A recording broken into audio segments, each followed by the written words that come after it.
Bienvenue dans The Human Hack, le podcast qui explore le facteur humain dans la cybersécurité. Aujourd'hui, votre mission, si vous l'acceptez, sensibiliser autrement à la cyber.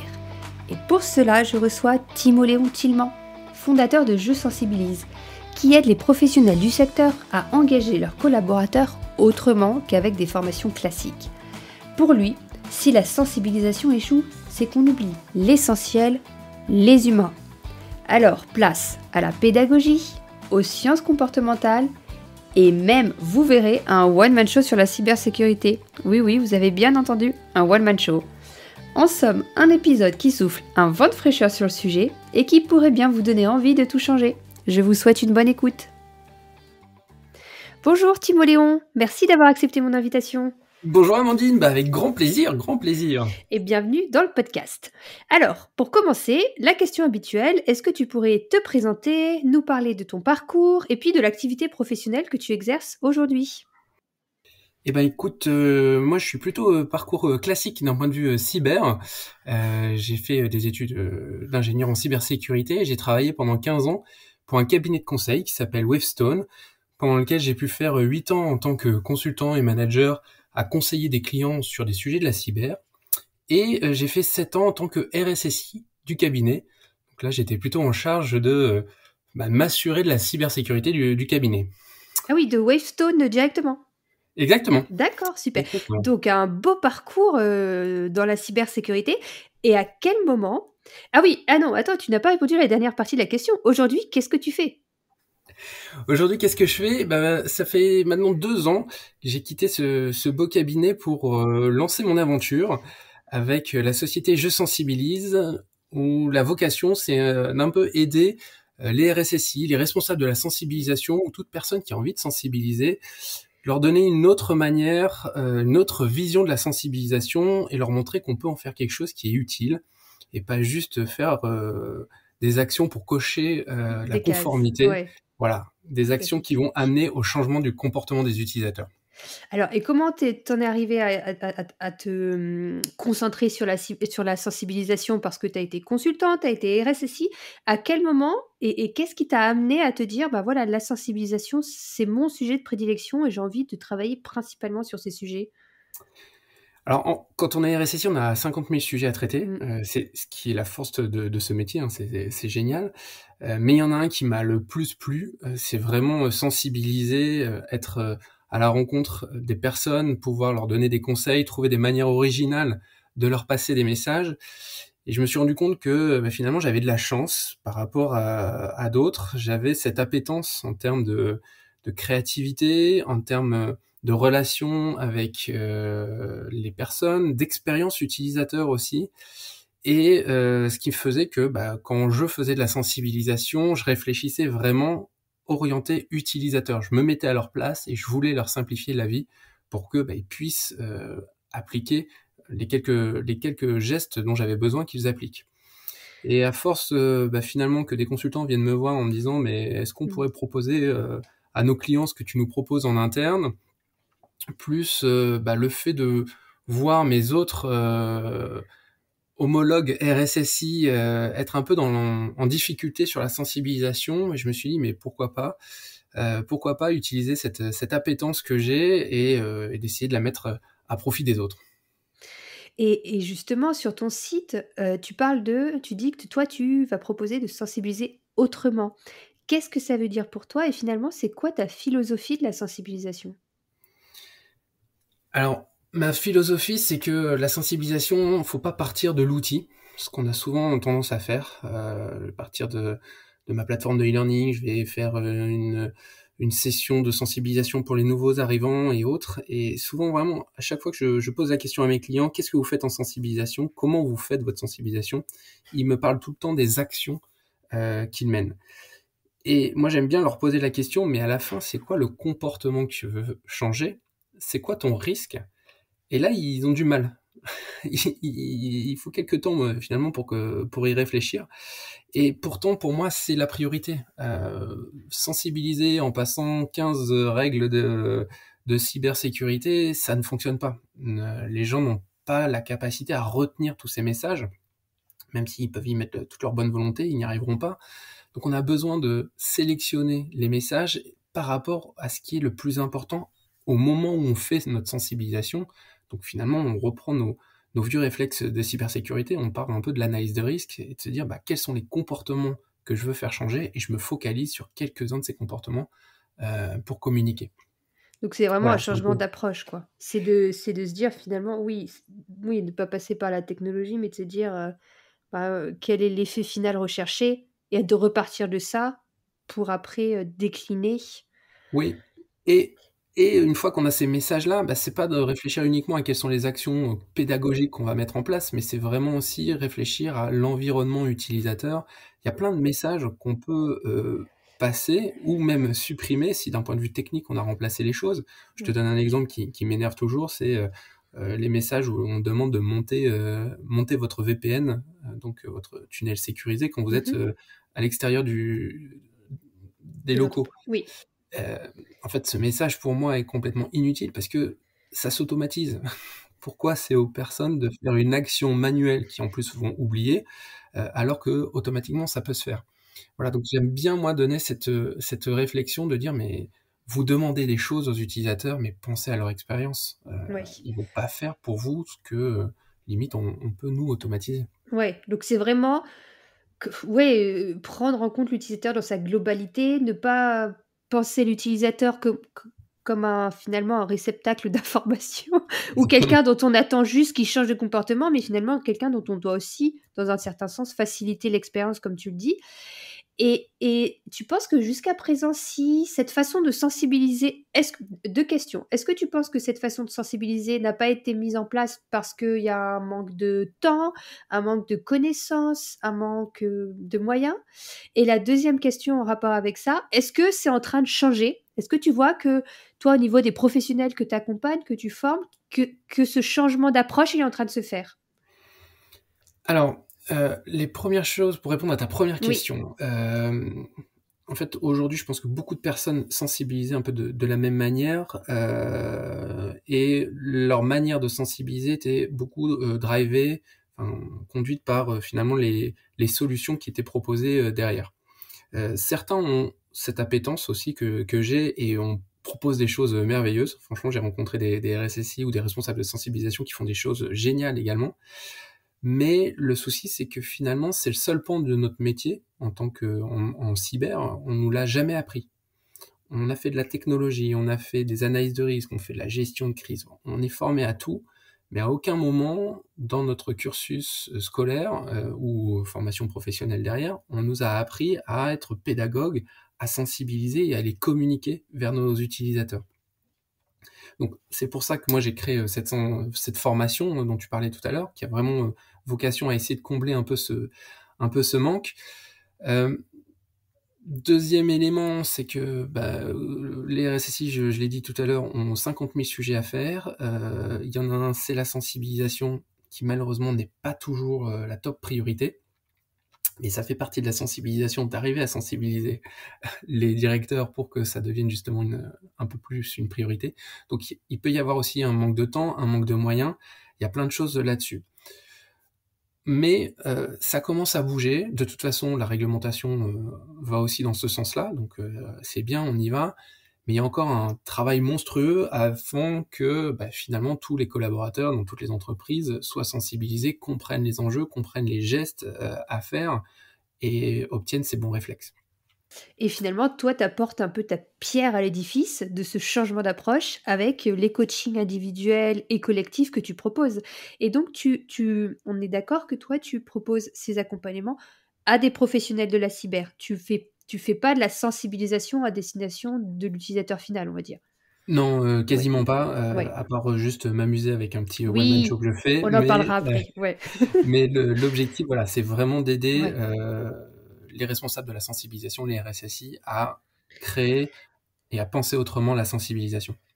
Et quand ils viennent te voir, quel genre de besoins ils expriment? Quel genre de demandes, ils ont envers toi? Est-ce que c'est de la pédagogie? Comment se faire de la pédagogie? C'est comment avoir les bonnes approches? Qu'est-ce qu'ils viennent chercher auprès de dans tes formations?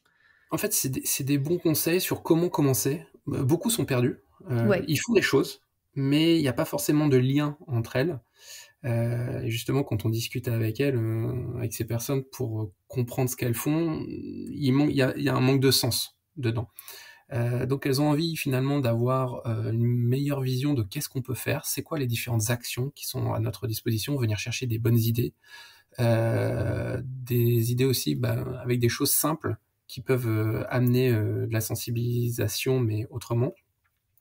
Ils veulent du partage, à la fois moi, mon expérience, mais aussi ce qu'ils vont à obtenir grâce aux autres personnes qui font la formation.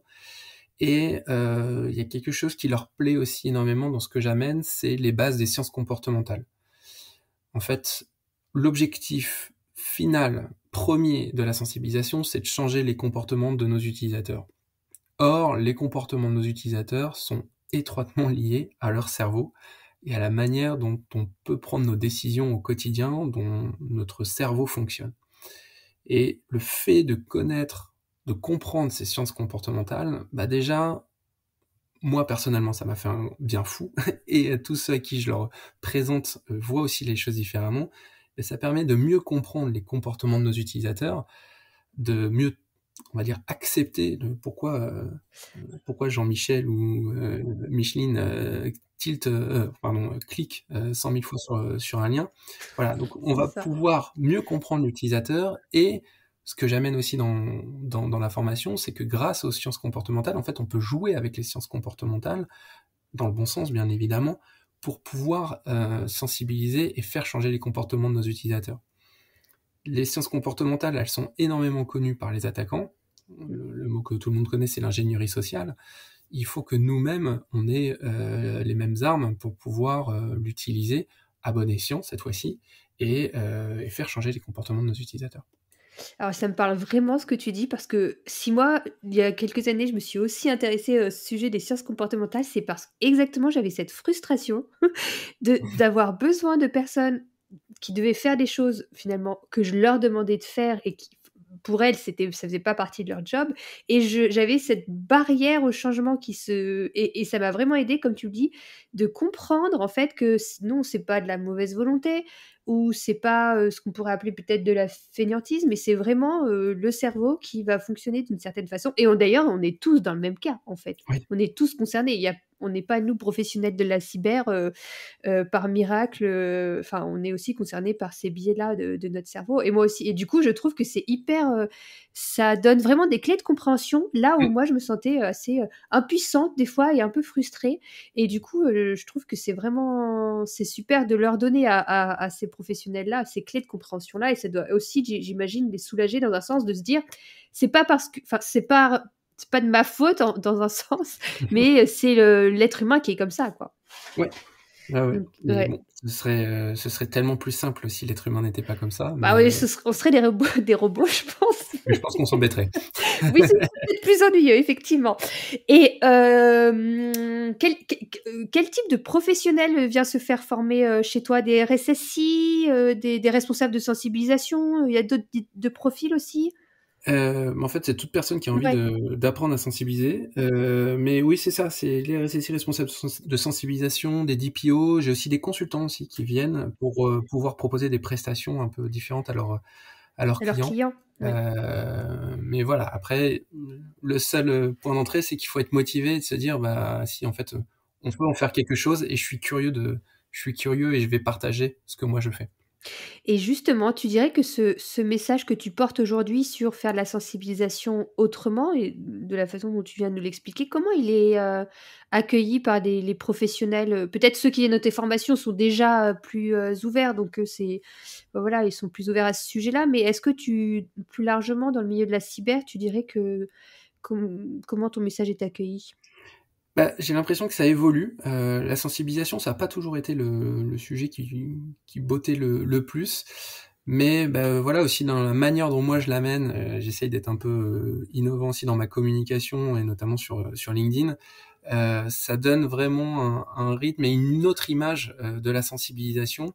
Et puis quand je fais les conférences ou quand je présente ça à des RSSI et autres, en fait voilà, ça les intrigue aussi, parce que c'est un sujet qui change pour eux. C'est pas que de la technique, il y a quand même un côté sympathique avec la sensibilisation. Donc voilà, le message passe pas mal. Et puis, c'est vrai qu'aujourd'hui, on a quand même de la chance. Il y a de plus en plus d'acteurs qui proposent des solutions de sensibilisation qui sont un peu plus innovantes aussi. On va avoir des plateformes qui vont plus mettre en œuvre de la gamification, des vidéos. On a aussi des outils, des jeux de plateau. On a des séries télé maintenant, enfin des séries en mode vidéo. Il y a plein de nouveaux supports pédagogiques qui rendent le côté sympathique et qui donnent envie de partager, quoi. Et toi, d'ailleurs, tu vas pas dans tes formations, conseiller tel ou tel type d'outil, c'est pas ça Non, le but. Le but, c'est non, vraiment qu'eux, après, ils puissent faire leur choix en toute conscience, par rapport à exactement. ouais. Mais moi, je vais leur donner les clés de quels sont les aspects pédagogiques. Que fait-on ou pas avec une affiche, avec une vidéo, Mmh. avec un e-learning, c'est pas la même chose. Et moi, je connais le marché, je rencontre tous les éditeurs pour connaître, savoir ce qu'ils font et pouvoir un petit peu en parler aussi avec mes clients ou même dans ma communauté. Mais tout à fait de manière neutre. Voilà, l'objectif c'est de mettre en avant aussi les bonnes idées, mais, mais libre à chacun de choisir en fonction de ses envies, en fonction de son contexte. Une solution marchera peut-être dans une société et pas du tout dans l'autre. Voilà, il y a plein de Ouais. paramètres à prendre en compte. Et en t'entendant expliquer, ton approche de la sensibilisation, que tu expliques que ça n'est pas, penser outil, mais c'est penser expérience utilisateur et cetera. Je me demande et je voulais savoir ce que tu en penses, si finalement le terme sensibilisation, en soi, est pas un peu réducteur finalement pour ce tu vois, tout ce que tu proposes de mettre en place? Parce que j'ai l'impression quand on pense sensibilisation, on a tellement le réflexe de penser au e-learning, à ce format hyper, descendant, alors que ce que tu dis, c'est vraiment quelque chose de beaucoup plus englobant. Alors, j'utilise le terme sensibilisation Ouais. parce que c'est plus simple. Voilà, ça parle à tout le monde, mais effectivement, on va bien au-delà de la sensibilisation, notamment avec tout ce enfin, il y en a qui vont parler d'acculturation, à la cyber, donc c'est pas juste se sensibiliser en amont, c'est on veut changer la culture. Mais pour moi, c'est une expérience globale et qui est pas liée, enfin, qui devrait se retrouver la mentalité de l'expérience utilisateur devrait se retrouver finalement dans toutes nos actions, Oui. de sécurité que l'on met en place en tant que RSSI. En fait, dans la manière de communiquer, la manière quand on met en place un nouvel outil et il y a de la conduite de changement. Tout ça, c'est transparent, ça devrait être transparent pour les utilisateurs. La sensibilisation devrait être intégrée au quotidien dans la manière de communiquer, la manière de penser dans la sensibilisation. La vision de comment faire que l'utilisateur utilise les bons outils de la bonne manière et adopte les bons réflexes. Ouais, c'est pas juste à la fin, il faut se dire: «Ah bon, bah, maintenant qu'on a mis en place tout le projet, on va communiquer avec les utilisateurs». Non, c'est trop Oui, tard, quoi. Ouais, c'est comme tous les projets IT, bah, hein. c'est ça. Il y a pas Ouais, de exactement. il y Ouais. a pas de secret. Et tout à l'heure, tu as évoqué, vraiment très rapidement un format, donc on disait, hein, que les coachings, les accompagnements que tu proposes, les formations, c'est pour les professionnels de la cyber. Mais tu as une exception et j'aimerais bien que tu nous en parles parce que je trouve que c'est très original.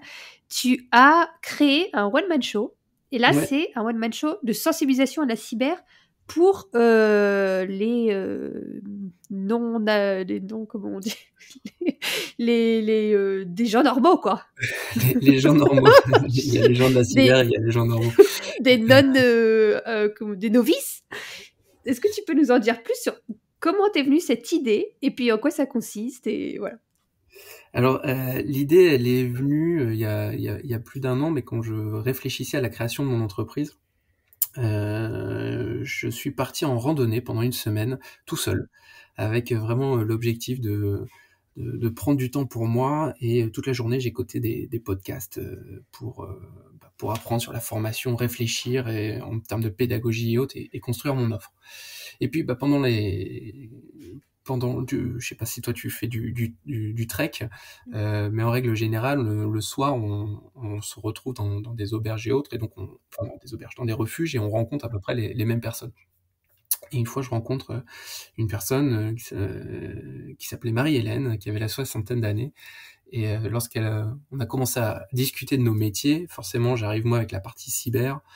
J'ai toujours peur en annonçant mon métier parce que soit je fais fuir les gens, soit ils veulent changer de conversation, Oui, soit ils me disent qu'ils ont des problèmes avec leur imprimante. c'est ça. Oui. Donc, c'est pas le plus sexy pour entamer les discussions, notre Non. métier. Et en fait, ce qui était drôle, c'est elle m'a raconté que finalement, elle avait peur de tout, elle avait peur du numérique. Et une anecdote, c'est que même pour envoyer une facture à son fils qui lui avait demandé de scanner un doc et de lui envoyer par mail, elle avait tellement peur que quelqu'un intercepte l'email qu'elle avait préféré l'imprimer et lui envoyer par la poste.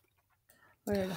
Donc, elle était vraiment bien consciente des risques, même voire trop. Oui, oui, ouais. Et voilà. Ouais. Et donc, j'ai essayé, moi, en tant que gentil garçon, d'essayer de la rassurer, de lui expliquer ce qu'elle pouvait faire et tout ça. Et à la fin, j'ai pris une grande claque dans la figure quand elle m'a dit: «Mais j'ai absolument rien compris de ce que tu m'as raconté». Alors là, j'ai été vexé comme un pou. J'imagine. Je me dis: Oui. «Ça commence bien, si je lance une boîte en sensibilisation et que j'arrive même pas à convaincre, cette personne, Oui. on est mal barré». Et le lendemain, en fait, je suis parti et toute la journée, j'ai réfléchi, mais comment j'aurais pu lui expliquer autrement. Et je suis parti dans un délire avec une histoire de banque, de faux banquiers qui passent chez toi. Enfin voilà, j'ai commencé à écrire, à réfléchir à toute une histoire, voilà comment j'aurais dû lui raconter. Et le soir, je me suis assis, j'ai tout écrit. Et je me suis dit, mais en fait, cette histoire, elle est géniale. Pourquoi pas la sortir en one-man show, en fait, en faire un spectacle, on va Oui. dire, et que du coup, maintenant, je déroule dans les entreprises qui sont motivées. Et c'est vraiment à destination de n'importe qui dans l'entreprise, où je vais leur expliquer finalement pourquoi ils doivent faire attention à leur messagerie personnelle et leur donner quelques conseils, quoi. Voilà, c'est parti d'une rando Oui. et ça donne quelque chose qui fonctionne, qui est drôle. Moi, je m'amuse à le faire. Les gens, ça leur a plu et puis, il y en a quelques-uns qui arrivent à changer quelques comportements, donc j'en suis super content. Bah, c'est vraiment super, franchement, bravo d'être allé jusqu'au bout de la démarche et d'avoir monté le spectacle, quoi, c'est vraiment et donc ça, c'est possible, qu'une entreprise puisse t'engager pour, faire ce one Oui, man show. c'est ça. Super. Tu me disais, quand on préparait le podcast, que tu as des actualités, dans les prochaines semaines, les prochains mois. Est-ce que tu veux nous dévoiler un peu ce qui se trame de ton côté? Avec grand plaisir. Après avoir lancé les formations, et puis les formations se sont aussi un peu dérivées en ateliers, justement pour aider les équipes, cette fois-ci les équipes cyber. Je me suis associé avec un spécialiste des sciences comportementales. Et en fait, ensemble, on vient présenter dans des équipes cyber de manière globale justement, comment fonctionnent les sciences comportementales et comment elles peuvent nous aider à mieux sensibiliser. Et une des dernières petites nouveautés, c'est que je crée le premier salon de la sensibilisation en France, qui aura lieu le 5 juin, et donc à Paris, un salon qui est vraiment dédié à ceux qui sensibilisent. L'objectif, ça va être de pouvoir discuter, de pouvoir échanger entre pairs autour de la sensibilisation et rencontrer différents acteurs qui proposent des solutions de sensibilisation plutôt sympathiques. Donc il y aura des tables rondes, des Exactement, et voilà. présentations? OK. Exactement, et tout ça avec un esprit, on va dire, convivial et sympathique. Ça, c'est mon credo. Il faut qu'on passe un bon moment autour de la sensibilisation et d'apprendre et de partager tous ensemble. Donc ça, est-ce qu'il y a déjà un site internet ou quelque part où on peut Exactement, oui? le site est lancé, c'est sur jesensibilise.com, voilà, c'est assez facile. Il y a une petite pop-up qui vous redirige, donc n'hésitez pas, le 5 juin à Paris, ça va être Super. sympa. Je mettrai le lien en description de l'épisode du Merci podcast et beaucoup. puis tu t'engages dans une Ouais, association aussi de cyber. Est-ce que tu peux nous en dire, plus là-dessus? exactement, en fait, la sensibilisation, c'est chouette, et en fait, j'ai intégré une association qui s'appelle ISA France. J'ai même intégré l'équipe dirigeante, qui a vocation finalement à éduquer, enfin à éclairer, on va dire, les jeunes et leurs parents sur les risques du numérique. C'est un outil qu'ils utilisent tous les jours, mais c'est pas pour ça qu'ils comprennent ce qu'il y a derrière. Et donc on a besoin finalement de les sensibiliser sur le fonctionnement, on va dire, le modèle économique des réseaux sociaux et autres, pour comprendre pourquoi ils passent autant de temps sur leur téléphone. c'est parce qu'il y a des petits malins qui justement utilisent les sciences comportementales pour leur faire passer du temps. Voilà, donc je me suis lancé dans cette association et on a récemment lancé un grand mouvement qui s'appelle le Numérique, pour vivre un numérique éclairé. Et donc c'est un grand mouvement qu'on a lancé avec des beaux projets, des belles ambitions d'ici 3 ans. Oui. Avec un manifeste que je vous invite aussi si vous êtes motivé, à lire. Donc c'est sur numérique.fr, un manifeste qui explique finalement toutes nos ambitions et notre combat. Et je vous invite à nous rejoindre si ça vous intéresse un jour de venir, pourquoi pas, animer des ateliers de sensibilisation auprès des jeunes. Ah oui, donc on peut, en tant que professionnel de la cyber, se proposer et dire: «Moi, j'ai envie de m'engager» et comme tu le dis, d'aller sensibiliser les jeunes. C'est possible, on Alors, peut en tant que professionnel de la cyber ou pas du tout, ou pas du tout, d'accord. voilà, il n'y a pas besoin d'être un professionnel de la cyber. On a créé un atelier pour parler du numérique, mais sans numérique, et donc qui permet finalement à n'importe qui est motivé et qui a envie de partager avec les jeunes, de venir animer cet atelier dans des établissements scolaires. Et est-ce qu'il y a une vraie, demande chez les jeunes, que vous allez sensibiliser ou ils ont l'impression de tout savoir déjà?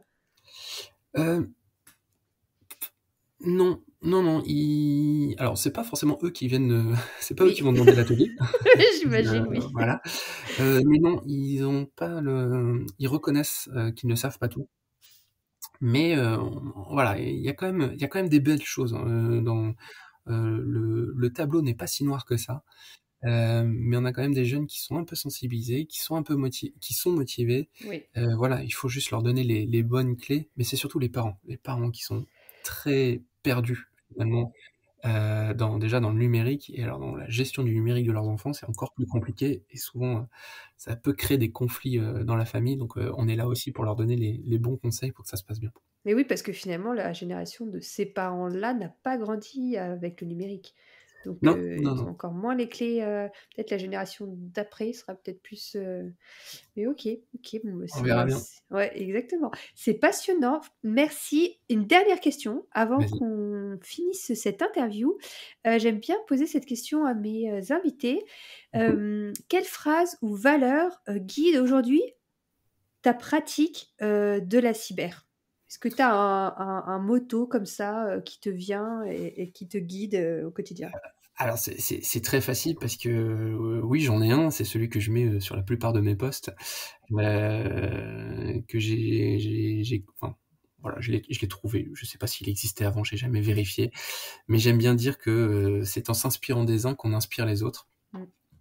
et donc c'est exactement ce que je fais en allant chercher, moi, partout, en dehors de la cyber, plein de bonnes idées pour sensibiliser, pour former d'un point de vue pédagogique et autres. Et donc j'aime bien m'en inspirer pour pouvoir inspirer toutes les personnes qui sont motivées par la sensibilisation et qui ont envie de faire autrement. Et c'est ce que tu leur transmets et j'ai envie de dire Exactement. merci beaucoup Timoléon. Je C'est pense que moi qui te remercie. c'est oui, cet échange était vraiment passionnant. Je pense qu'on a bien senti, on a bien saisi ta philosophie, ton approche, de la sensibilisation et puis, aussi moi l'impression que j'ai vraiment eue, c'est que tu nous apportes un vent de fraîcheur, quoi et donc c'est vraiment super agréable. Donc merci à toi d'avoir participé, merci à vous de nous avoir écoutés. N'hésitez pas à liker, commenter et puis à partager vos retours et à très bientôt pour un prochain épisode. Au revoir. Merci beaucoup, Amandine. Au À bientôt. revoir.